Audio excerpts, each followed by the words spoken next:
Quel défenseur doit recruter le Paris Saint-Germain cet hiver? Avec la blessure de Skriniar, l'arrivée de Lucas Beraldo, mais aussi probablement le départ de Nordi Mukiele, ça serait une très grosse erreur. Ça ne reste que mon opinion, c'est pas le sujet de la vidéo. En tout cas, le Paris Saint-Germain doit recruter un autre défenseur central cet hiver. On entend beaucoup de rumeurs à droite, à gauche, des fois c'est fondé, des fois ça l'est un petit peu moins. Je vais vous donner mon avis sur un peu toutes ces pistes, toutes ces rumeurs, et je vais vous choisir pour vous un défenseur entre guillemets parfait pour le Paris Saint-Germain cet hiver. N'hésitez pas, vous, à me donner votre avis dans les commentaires, à liker cette vidéo si vous passez un bon moment et à vous abonner pour ne pas rater les prochaines parce qu'il y a beaucoup de vidéos qui arrivent là sur les 2-3 prochaines semaines. Et avant de commencer, je tiens juste à m'excuser pour la lumière un petit peu de cette vidéo parce que ma light m'a lâché là il y a 1 heure, donc je vais devoir en racheter une demain. Excusez-moi, ça va être très vite réglé en tout cas pour cette vidéo, ça fera l'affaire. Je vous souhaite un très bon visionnage, on est parti, let's go!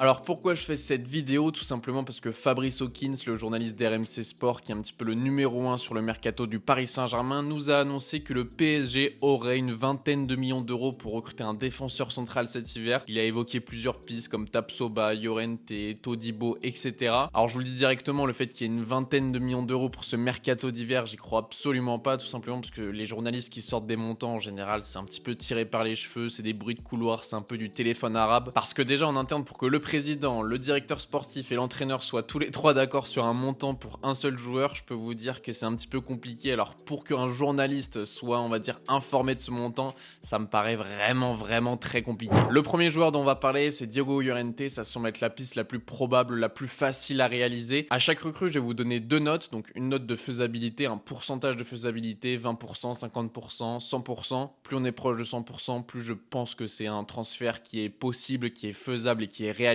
Puis une note sur 10 qui sera tout simplement ma note sur ce joueur. 10 sur 10 c'est le joueur parfait, 0 sur 10 c'est un joueur dont je veux absolument pas au Paris Saint-Germain. Donc Diego Llorente, pour ceux qui ne le connaissent pas, c'est un défenseur central espagnol formé au Real Madrid qui a donc 30 ans, qui est droitier, qui cette saison évolue du côté de l'AS Roma sous José Mourinho, mais qui appartient à Leeds qui donc est prêté en Italie du côté de la Serie A. Moi c'est un joueur que je connais très bien puisque l'année dernière je travaillais au stade de Leeds, donc forcément j'ai vu beaucoup de ses matchs. C'est un joueur qui est pas forcément mauvais, hein, ça je suis d'accord. Ok, c'est peut-être pas un top player, c'est pas les joueurs dont on va parler après, mais c'est pas un mauvais joueur. J'en vois beaucoup dire que c'est, on va dire, un peintre. Je suis pas d'accord là-dessus, c'est un bon joueur de ballon, c'est pas forcément le profil exactement dont on a besoin, même s'il est grand, il fait 1m85, voilà, il a 30 ans, il est espagnol, il s'entendrait bien que Luis Enrique. D'ailleurs, apparemment, c'est vraiment un joueur qu'apprécie Luis Enrique. C'est vraiment un bon joueur de ballon, un joueur technique. Bah voilà, c'est un joueur formé au Real Madrid, donc vous vous en doutez. Cette saison en Serie A, il est sur 17 matchs. Voilà, c'est vraiment un homme de base de José Mourinho. Pour ceux qui le connaissent un petit peu moins, je vous mets ses statistiques F bref. Vous voyez que voilà, c'est un petit peu compliqué.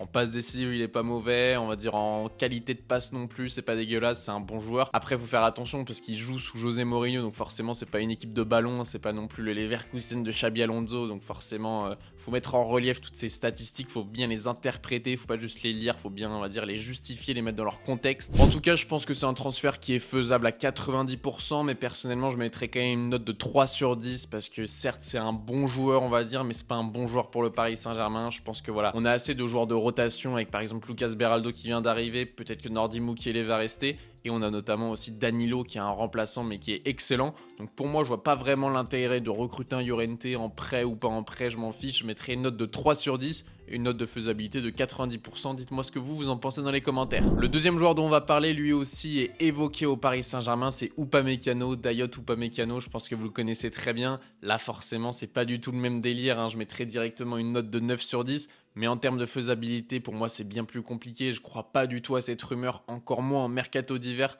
Peut-être qu'en mercato d'été, je pourrais commencer à y croire. Mais là, franchement, en termes de faisabilité, je mets un bon 5%. Il a aucune raison de quitter le Bayern Munich. Alors certes, il y a des négociations avec Mukiele entre le Bayern. Peut-être que nous, on essaye de leur choper un joueur en échange.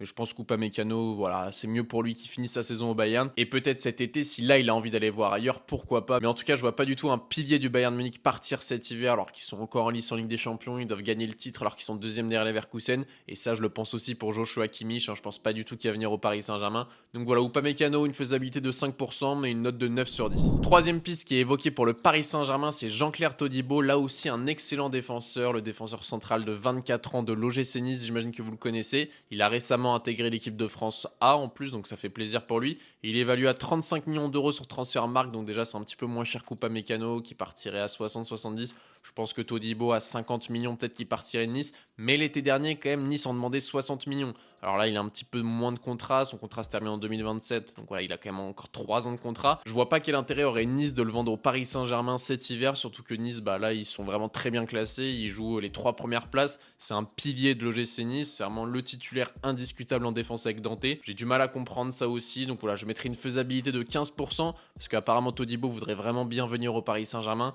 Mais reste à convaincre Nice. Et là, je pense que ça serait vraiment compliqué. Donc faisabilité de 15%. Et j'ai mis une note de 8,5 sur 10 parce que pour moi, c'est pas encore du niveau d'Upamecano, mais c'est juste en dessous. C'est un excellent défenseur, un joueur que j'aime beaucoup, mais pour moi, c'est pas non plus top mondial, c'est juste en dessous. Et je pense que cet été, il partira dans un très bon club d'Europe, peut-être le Paris Saint-Germain, mais cet hiver, j'ai vraiment du mal à y croire. Quatrième joueur qui est évoqué au Paris Saint-Germain, c'est Edmond Tapsoba, un joueur que je connais très bien, le joueur du Bayer Leverkusen. C'est un joueur que je suis depuis déjà, je dirais 3-4 ans du côté de Leverkusen, 3 ans peut-être. C'est un joueur que j'avais sur Sorare à l'époque où je jouais à Sorare, pour ceux qui connaissent. D'ailleurs, au tout début de ma chaîne, je faisais des vidéos sur Sorare, mais bon, ça date. Edmond Tapsoba, pour ceux qui connaissent pas les amis, donc c'est un défenseur burkinabé qui lui aussi est né en 1999 comme Jean-Claire Todibo, qui a 24 ans, qui fait 1m93, qui est droitier et donc qui joue au Bayer Leverkusen de Xabi Alonso, donc qui est actuellement leader de Bundesliga. C'est tout simplement un excellent défenseur. Edmond Tapsoba, il a une qualité, on va dire, avec le ballon, une qualité de pied qui est excellente, une qualité à la relance.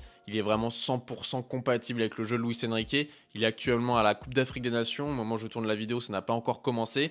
Alors voilà, peut-être que si on le recrute, il viendrait dans 1 mois, dans 3 semaines, parce que je ne sais pas si le Burkina Faso ira très loin dans la CAN. En tout cas, pour ceux qui ne le connaissent pas, il joue donc dans cette défense à 3. Ça, c'est très intéressant, parce que c'est un système qui ressemble beaucoup à celui de Luis Enrique. Un système à 3 plutôt côté gauche, donc avec Jonathan Tah et Kosunu, le défenseur ivoirien, qui est excellent lui aussi. Voilà, le Bayer Leverkusen, ils ont une très belle équipe cette saison. Là aussi, je vois pas Tapsoba partir cet hiver. Déjà, là, ils se concentrent sur la CAN. Et je vois pas pourquoi ils partiraient du Bayer Leverkusen qui sont en train de faire une saison tout simplement historique, qui vont peut-être gagner la Bundesliga, en tout cas je leur souhaite. Donc je vois pas lui son intérêt de venir au Paris Saint-Germain. En plus, sa valeur actuellement marchande est la plus élevée de son histoire, 40 millions d'euros. Je pense que le Bayer Leverkusen, il ne vendrait pas en dessous de 60-70 millions. Donc vraiment, je vois pas dans quel monde il pourrait partir cet hiver. Donc je mets une faisabilité de 30%, voilà, peut-être un petit peu plus Upamecano, mais je mets une bonne note lui aussi de 8 sur 10 parce que voilà, ce serait un excellent défenseur. Son seul défaut, vous voyez que ses statistiques F-bref, c'est les duels aériens. Il est pas très bon, on va dire. Il a pas une très grosse détente pour un mec qui fait 1m93, mais c'est quand même assez, on va dire, convenable. C'est un joueur, moi, que j'aime beaucoup et j'aimerais beaucoup qu'il vienne au Paris Saint-Germain peut-être cet été.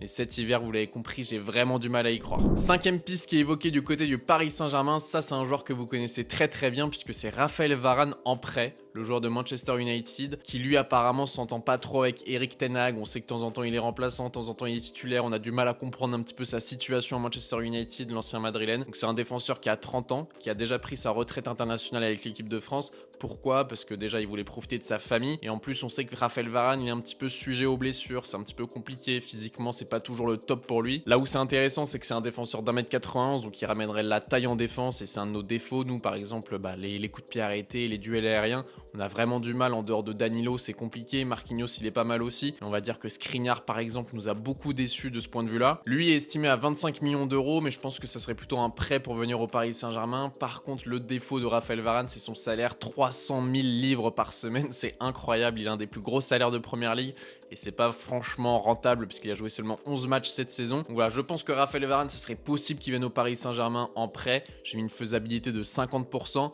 Par contre, on va dire en termes de notes, j'ai mis un 6 sur 10 parce que voilà, ça fait un 12 sur 20. Je suis pas non plus fan de cette piste. Pourquoi ? Parce qu'il lui manque de l'agressivité. Varane, voilà, c'est pas un joueur hyper agressif. Moi, j'aime bien avoir un défenseur, un vrai hargneux, un vrai mec qui rentre dedans. En plus de ça, comme je vous l'ai dit, il a un très gros salaire et en plus de ça, il se blesse de temps en temps. Donc voilà, pour moi, il a quand même des défauts. C'est pour ça que j'ai mis une note de 6 sur 10. Mais vous, dites-moi ce que vous en pensez dans les commentaires. Est-ce que vous pensez que Raphaël Varane est une bonne piste en défense pour le Paris Saint-Germain ? On arrive sur le 6e joueur de cette vidéo, Lenny Yoro au Paris Saint-Germain. Ça aussi, je vous en ai déjà parlé plusieurs fois, notamment sur cette chaîne YouTube, mais aussi sur TikTok. C'est un joueur, moi, que j'aimerais beaucoup voir au Paris Saint-Germain, mais là aussi, je pense que ça serait très cher pour un mercato d'hiver. Je pense qu'on serait sur du 50-60 millions. Depuis qu'on sait que le Real le suit, des clubs anglais le suivent aussi, je pense que ça fait vraiment monter son prix. En octobre-novembre, je le voyais à 25 millions à peu près.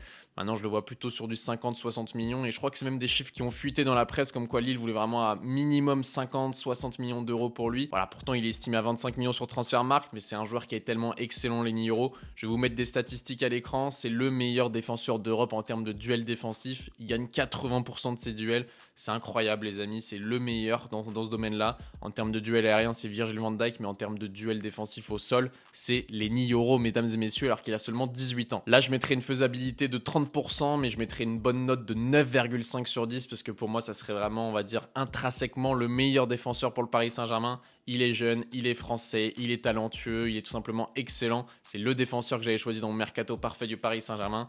Par contre, malheureusement, c'est trop cher pour cet hiver. J'espère le voir arriver cet été. Je pense que ça va être compliqué pour cet hiver, donc en termes de faisabilité, on n'y est pas. Et on arrive donc sur le 7e joueur de cette vidéo, et c'est pour moi le défenseur parfait pour le mercato d'hiver du Paris Saint-Germain. Là aussi, ça va être compliqué d'aller le chercher, mais je pense que c'est quand même plus faisable que d'autres pistes qu'on a évoquées, comme Upamecano par exemple. C'est Kevin Danso, le défenseur du RC Lens, qui est un joueur que j'adore. Vous le savez, je pense, si vous regardez ma chaîne. Le RC Lens, c'est un club que je suis pas mal depuis leur retour en Ligue 1, parce que c'est tout simplement un football très très agréable à regarder. Et Kevin Danso, le défenseur autrichien de 25 ans, est vraiment un pilier de cette défense du RC Lens. Il a prolongé l'été dernier alors qu'il était en partance du côté du Napoli. Non, il a préféré rester du côté de Lens, tout simplement pour jouer la Ligue des Champions en grande partie et continuer ce projet lensois. Mais pourquoi pas, hein, s'il y a une belle offre, voilà, il est estimé à 22 millions d'euros sur Transfermarkt. Pourquoi pas, si on arrive à balancer 35, 40, 45 millions d'euros, peut-être que le RC Lens pourrait le vendre, parce qu'on sait que le RC Lens, c'est vraiment un club qui a pas beaucoup d'argent. Tu leur proposes 40 millions d'euros pour un joueur comme Kevin Danso, peut-être qu'ils acceptent, peut-être. Et lui aussi, il joue dans une défense à 3 sous Francaise du côté du RC Lens, donc c'est hyper intéressant, il serait hyper compatible avec Luis Enrique. Il joue aux côtés de Medina et Aguilar par exemple, et il joue vraiment dans l'axe de cette défense. C'est un joueur qui est très bon dans les duels aériens, c'est un joueur qui a une belle qualité de relance, c'est un joueur qui est vraiment complet, qui est grand. Franchement, il a toutes les qualités nécessaires pour un défenseur moderne et pour un défenseur sous Luis Enrique. Voilà pourquoi j'aimerais beaucoup voir Kevin Danso du côté du Paris Saint-Germain. En plus, comme je vous l'ai dit sur Twitter récemment, n'hésitez pas à venir me follow, c'est dans la description si ça vous intéresse. J'aime beaucoup le fait de recruter les meilleurs joueurs de notre championnat, un petit peu comme l'a fait le Bayern Munich en Allemagne, un petit peu comme l'a fait la Juventus pendant 10 ans en Serie A. Le fait qu'au Paris Saint-Germain on recrute les meilleurs joueurs de Ligue 1, moi je trouve que c'est une stratégie très intéressante parce que c'est forcément des joueurs à moindre coût par rapport à des joueurs de Première Ligue, de Serie A, de Bundesliga qui ont des plus gros salaires. La Ligue 1 c'est potentiellement des salaires plus basses, des joueurs que tu continues de développer, des joueurs qui connaissent déjà le championnat, donc c'est plus simple pour s'adapter. Donc voilà, c'est pour toutes ces raisons que moi j'aimerais beaucoup voir Kevin Danso. En termes de faisabilité, là j'ai mis un 50%, par contre en termes de notes j'ai mis un 9 sur 10. Donc voilà, quand tu combines les deux notes, ça fait la meilleure note de cette vidéo. C'est pour ça que pour moi, Kevin Danso est vraiment le défenseur central parfait du côté du Paris Saint-Germain. Il y a des journalistes qui disent que le Paris Saint-Germain se positionnerait sur lui que si Nordi Mukiele part, mais je vois pas trop le rapport entre les deux joueurs. Nordi Mukiele il joue plutôt côté droit avec le Paris Saint-Germain, même s'il est capable de jouer dans l'axe et à gauche. Kevin Danso c'est vraiment un défenseur central pur et dur, même s'il peut dépanner à droite, ça n'a rien à voir avec Nordi Mukiele. Donc voilà, je crois vraiment pas trop à cette information que le cas Mukiele et le cas Danso sont liés. Je pense que ça n'a pas grand chose à voir. Dites-moi ce que vous en pensez, les amis. Personnellement, je vois pas trop le rapport entre les deux joueurs. Voilà la famille, j'espère que vous avez passé un très bon moment devant cette vidéo. Moi je me suis régalé, c'était un vrai plaisir de faire cette vidéo. Je vous souhaite une très bonne matinée, une bonne journée, une bonne soirée, une bonne nuit. N'hésitez pas à liker, commenter et à vous abonner. C'était BR10, peace.